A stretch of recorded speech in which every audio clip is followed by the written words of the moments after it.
And here we have our 2019 Cat 308.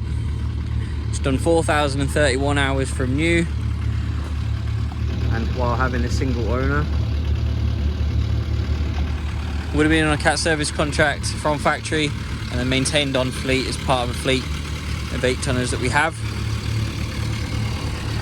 This machine has been through our prep process, so she is ready to leave us to go straight to site after a PDI from our mechanics.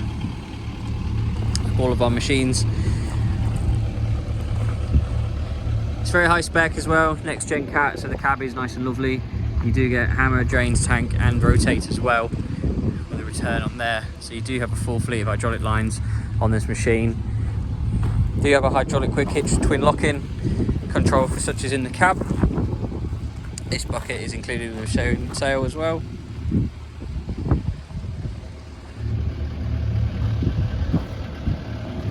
Overall nice and tidy.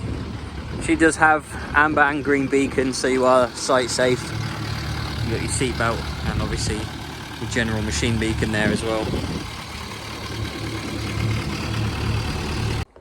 Moving on to the inside now. So you can see the cab's in very good condition. This has been through our prep process, so she would be ready to leave us straight to site after a PDI from our workshop. You can see on there 4,031 hours from new. All buttons seem present and working. Here's a coded machine but keyless as well, being a next gen Cat. Heated seat, aircon, climate, radio, so fully featured. You got your control box there for your quick hitch as well. Yeah, looks very good machine.